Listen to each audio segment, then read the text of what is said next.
बीकानेर में ईओ यानी executive officer भर्ती परीक्षा में गड़बड़ी और पेपर लीक की आशंका के चलते स्पेशल ऑपरेशन ग्रुप यानी एसओजी ने एक बड़ी कार्रवाई की है। आपको बता दें, एसओजी की टीम ने बीकानेर में एक साथ 9 जगहों पर छापेमारी की और 7 संदिग्ध युवकों को हिरासत में भी लिया है।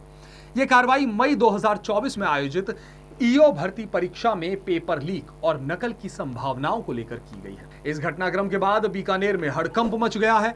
एसओजी के एडिशनल एसपी सुनील कुमार ने जानकारी देते हुए कहा कि ईओ भर्ती परीक्षा में अनियमितताओं की शिकायत के आधार पर जांच शुरू की गई थी। जांच के क्रम में यह पाया गया कि कुछ संदिग्ध गतिविधियां जो है वो हो सकती है, जिसके चलते बीकानेर में एक साथ 9 जगहों पर इस दौरान छापे मारे गए और जिन जगहों पर छापेमारी की गई उनमें बीकानेर के नया शहर, जेएनवीसी, कोतवाली, मुक्त प्रसाद नगर, जसरासर, कालू, खाजूवाला, नोखा और नापासर इलाके शामिल हैं। इन छापों के दौरान 7 युवकों को भी हिरासत में लिया गया, जिनमें आपको बता जिन्हें जयपुर ले जाकर पूछताछ जो है वो की जानी संभावित है। इन युवकों पर ईओ परीक्षा में पेपर लीक करने और अन्य संदिग्ध गतिविधियों में शामिल होने का आरोप है। जांच के बाद ही आगे की कार्रवाई जो है वो तय की जाएगी।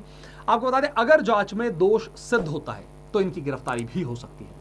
एसओजी की इस बड़ी कार्रवाई के बाद बीकानेर में एक बारगी हड़कंप मच गया। इस तरह की व्यापक छापेमारी से शहर में चर्चा का माहौल बन गया है।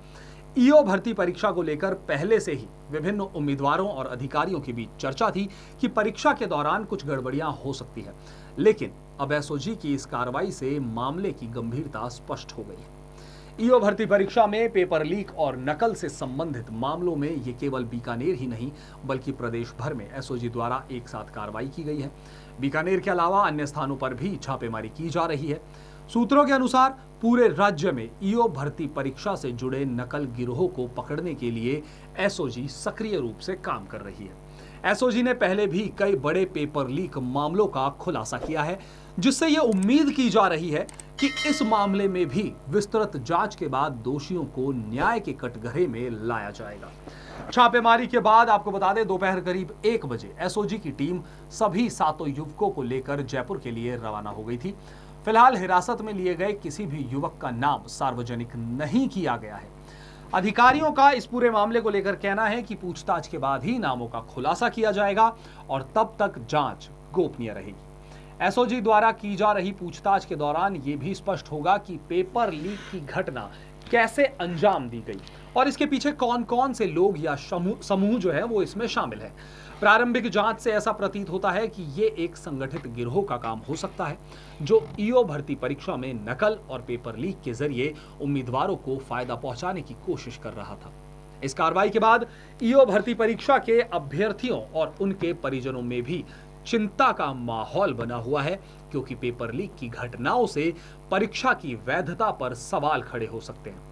हालांकि एसओजी की टीम इस मामले में पूरी तत्परता से जांच कर रही है, जिससे उम्मीद की जा रही है कि दोषियों को जल्द ही पकड़ा जाएगा और उन्हें न्याय दिलाया जाएगा।